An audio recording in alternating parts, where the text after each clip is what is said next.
Welcome, welcome. Exploring the ethics behind AI innovations and the disruption of life as we know it. And this topic is hugely important.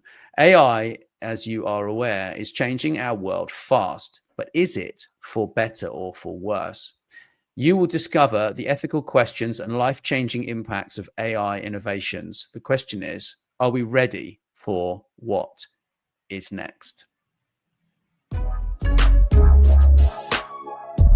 Welcome to Influential Visions. Here we interview futuristic leaders who share their deep industry knowledge and business experience with you, ensuring you have your finger on the pulse and your eyes wide open. Here is your host, Nathaniel Schooler.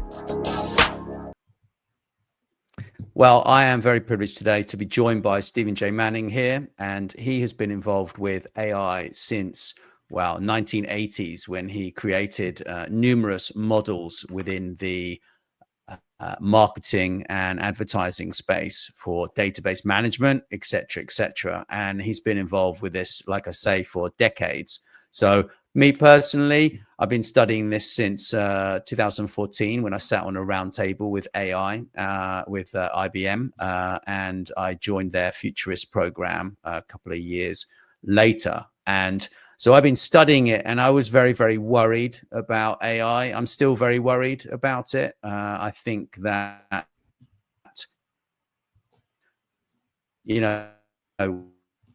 we all know AI is around your coffee, planned your schedule, and even composed a personalized song to start your day. How else can AI make our daily lives smoother and more enjoyable? But also, how do we balance this convenience with privacy and security? Are we comfortable with AI knowing so much about us? And that's just one of the things that we're going to explore here. It's a crazy world we're in right now, Steve. AI is everywhere, and everyone thinks that they're unique by using it, but actually, using one of your terms, especially in the writing world, they're using lots of words, they're creating this word salad, which is in many cases really not very good, not very good quality. So what's your sort of view about AI in everyday life? Do you picture your coffee being brewed by AI, or are you quite happy brewing it yourself? AI, the big gorilla in the room, every room.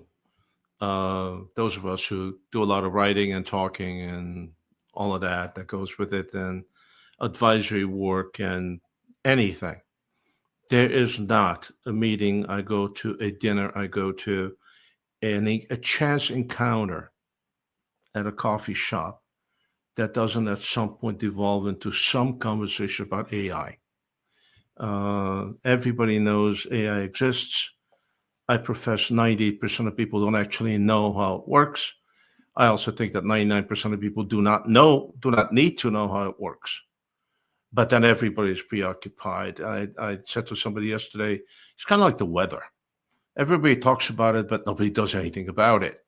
I think that AI, and again, I've been at it for a long time, one way or another.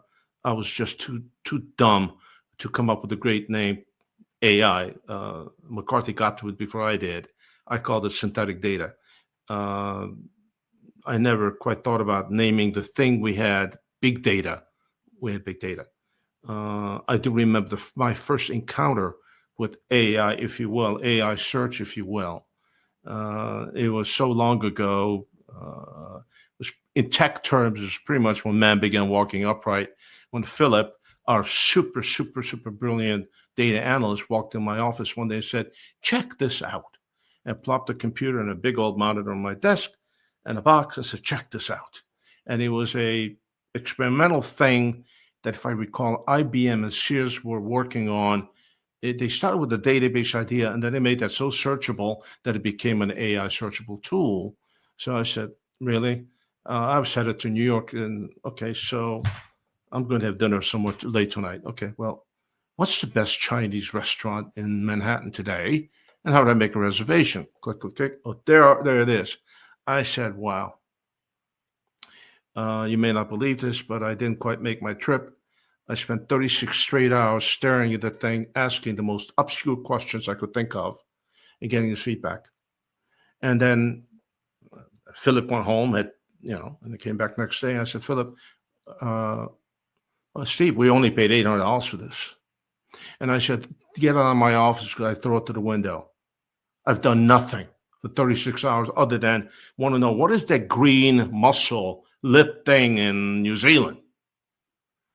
So I look at AI as equally fascinating as it is useful, as it is very scary.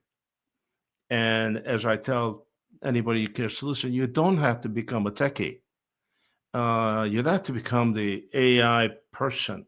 You just need to know how to use it and how to make it really useful for you, where you can enhance the processes in your life and perhaps some quality.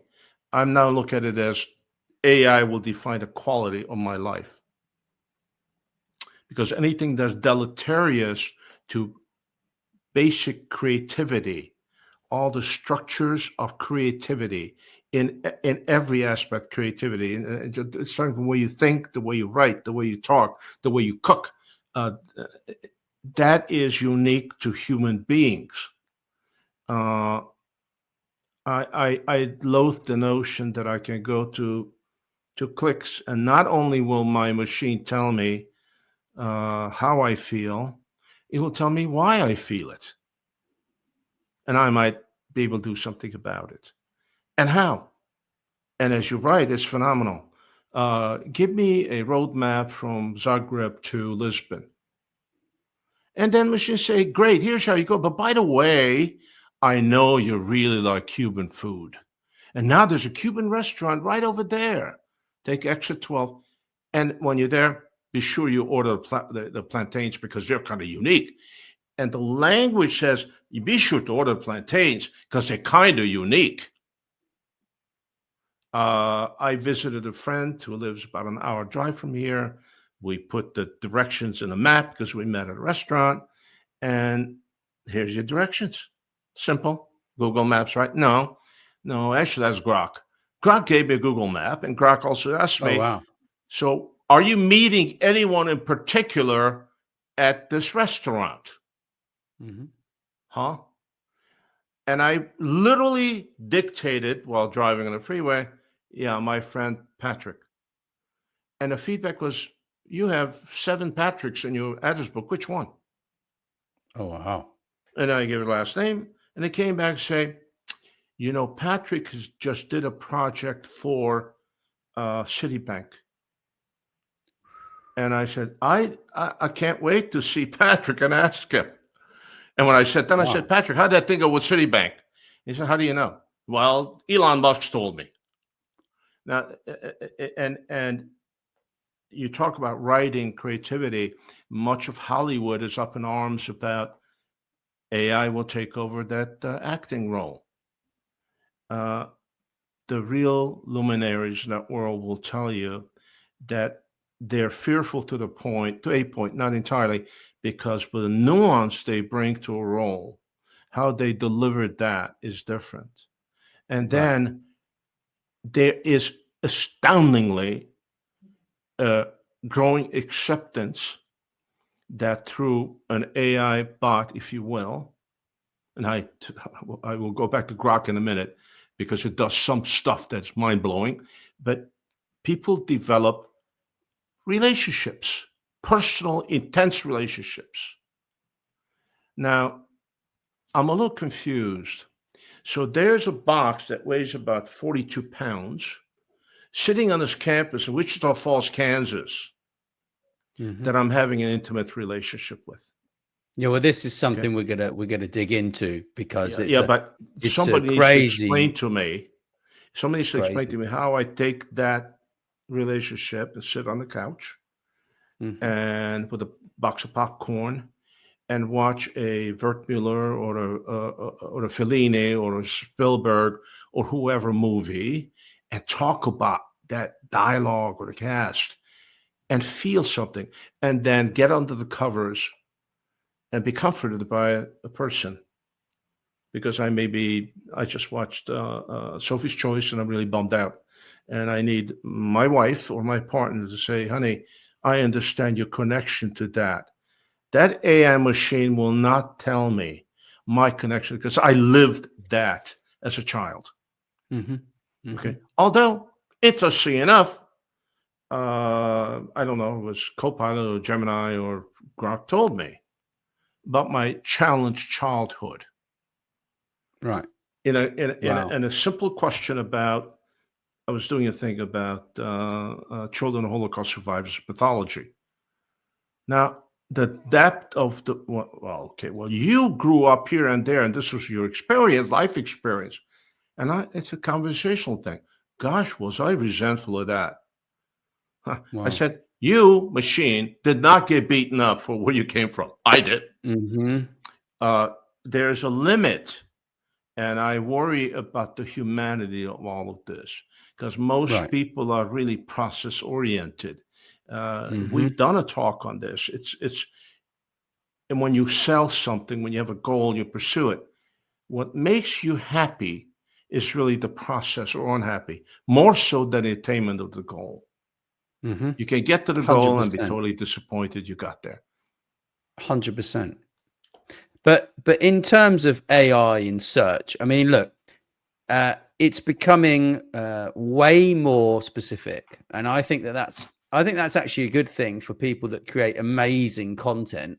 For people that are gaming the search engines and writing content specifically for search in a slightly iffy way, which has been going on since the beginning of search engines. It's just got more difficult to game the system. I think that actually they're gonna lose probably, but I do think that finding information, and actually, I mean, Grok is an amazing tool. I love that tool. It's great. Gemini is a great tool. There are many of these tools. That's the point. And it's becoming used by so many people now. I don't know about the actual figures, but I mean, everyone I speak to is really impressed with what's kind of going on right now. I think that we're in a place, most certainly, where there are lots of jobs that are changing. They are at risk. And the people who are at risk are the people who do not look to enhance the quality of their work by using said tools.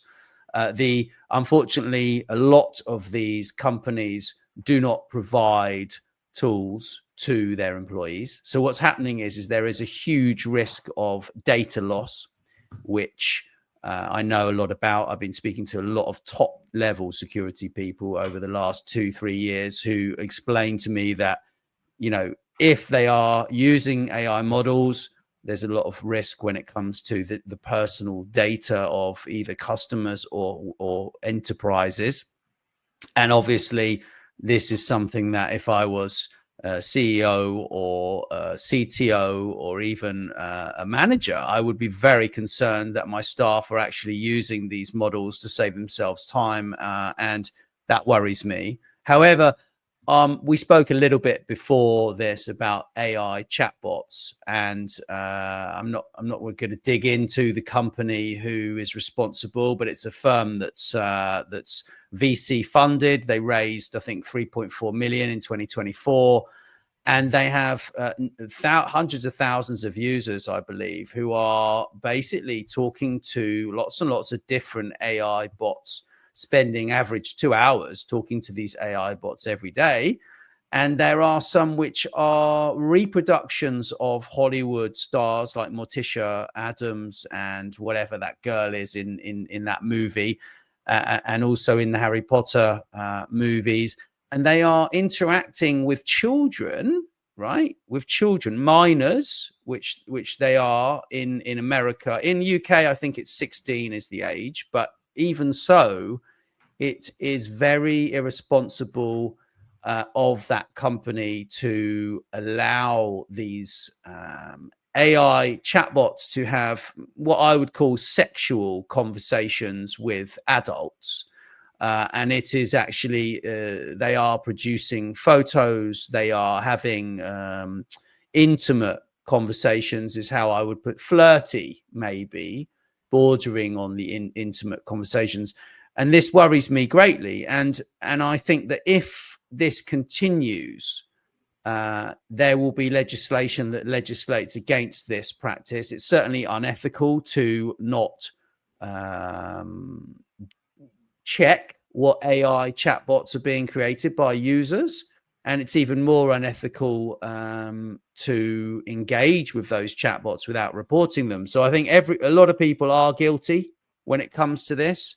But where does fantasy and reality mix? And I think AI images of children is certainly something that is unacceptable.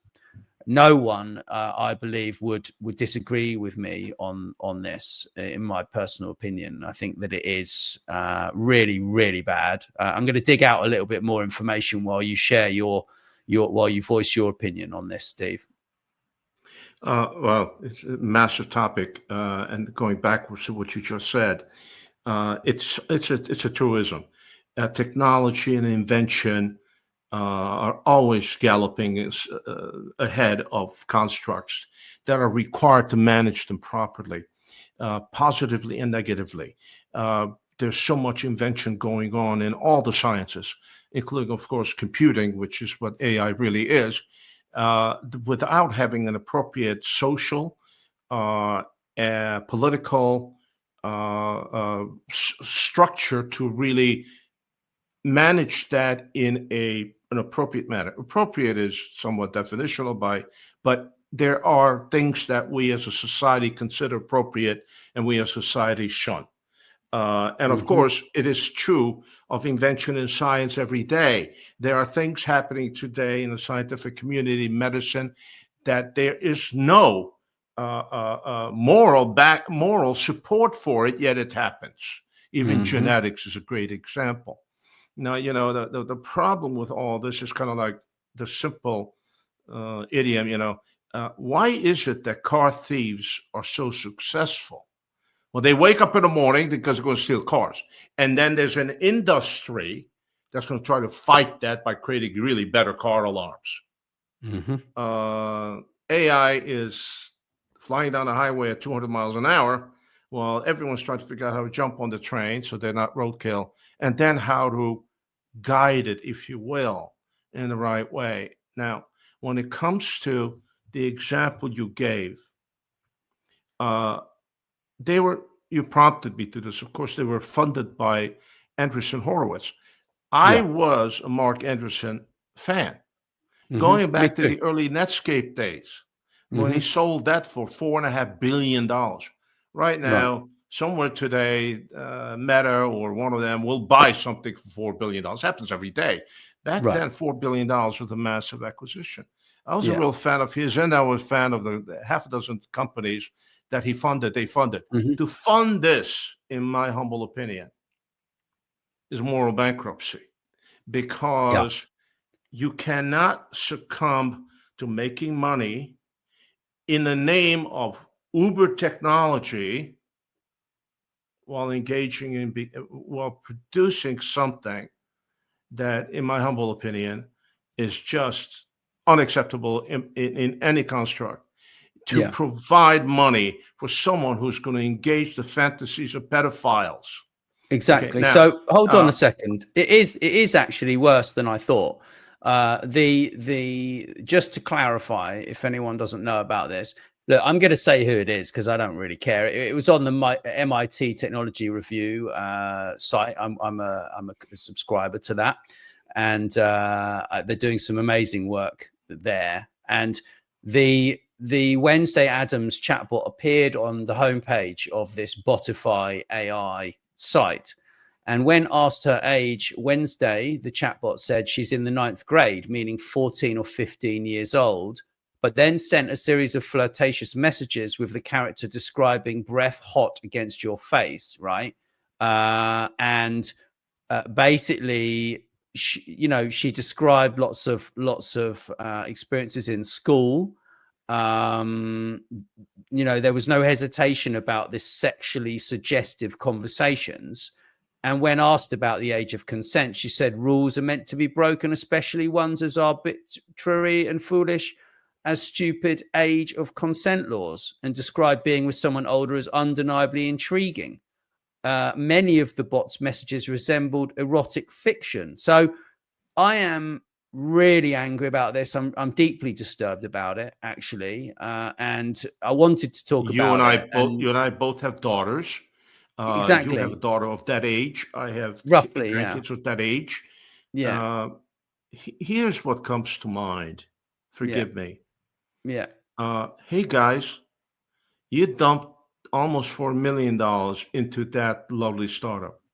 Right. Now, perhaps I will give you benefit of that. It was thoughtless. It was one of 30, 40, 50 that you invested in. But Steve, I've got to stop you there. But now that we know this, you dumped 3.7 million into it. Yeah. Hi guys, look up the word redemption in the dictionary. And perhaps you can dump not 3.7 million, invest wisely, many more in making that go away. Absent that, you folks, and I hope that you guys, Mark, and your guys are listening to this. I am not the guy who advocates governmental regulation. Neither am I. Fortunately for me, in our business career, in direct response, we came to that crossroads of privacy and data use. And we decided there were half a dozen of us that really led the pack because we were the biggest. We decided that we needed to self-regulate, or the government will certainly step in, and we made great trophies. We didn't want to be in partnership with all these regulatory agencies. Right. And against every fiber in our bodies, we got together, competitors, and said, we're going to self-regulate. Otherwise, we're going to be regulated right out of business. I think, and this is another topic we discuss every day, one way or another, singularity. What happens? We're going to lose our jobs. AI is going to take over. You ask an incredible question every day. What are the ethics of this? But this is the point. This is the point, Steve. I've got to stop you. This is the point. You raised very important points just there about this problem. This is an inherent problem of responsibility. That is, oh, sorry guys, it wasn't our responsibility. This is what the founder. So the founder of this company. Let me read to you what the founder said. Okay. Here we go. So the founder here said, the cases you've encountered are not aligned with our intended functionality. They reflect instances where our moderation systems failed to properly filter inappropriate content, right?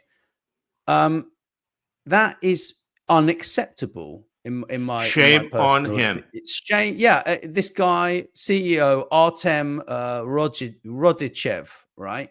It's unacceptable. The response is unacceptable. Shame on him. 100%. So it's like, look, you're a founder.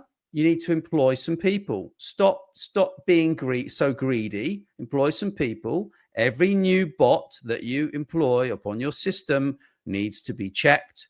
It needs to be tested, etc. And sure, in the beginning, you may have some extra costs, but you know what? Those costs are way better than reputational damage, which is basically what's happening to you right now. And I'm sorry that we are in this position where we have to talk about this, but this is wrong. It's totally wrong. And something has to be done. And it's either going to be done by you, the tech companies, and you're going to take care of this, or you will be bashed by a stick that will come from the government. And I don't know. I'll ask Nicholas Babin next time I speak to him if there is a law that actually, because I think there might be an inclusion somewhere in a law somewhere or other that actually bans this kind of behavior. There must be something. I'm going to have a look for that. I'll talk to him when I speak to him. And we'll dig into this a bit later. Shame on you, because you not only should you have done better, you could have done better. Yeah. And shame on the people who bankrolled you into something that was not only thoughtless, but it was, in my humble opinion, morally bankrupt. You want to create a business that you cater to pedophiles, well, there's a lot of those underground. But in my face, bankrolled by one of the most reputable firms around, you know what? Shame on all of you. And regrettably, it happens. It happens all the time. Greed is good. Greed, stupidity is bad. Greed, stupidity, and immorality is just plain criminal. It's how I feel about it. I'm emotional about it because just like you, I also have daughters. And to my knowledge, I don't associate with any pedophiles, however technically proficient they might be. Quite. But I think, you know, when we look at the big picture here, Nicholas and I, we talked to, you know, and you and I and many of the other amazing guests here and experts in this space. We've talked about the AI, the future of work. We've talked about AI in school, AI for health, AI for the planet, AI for society.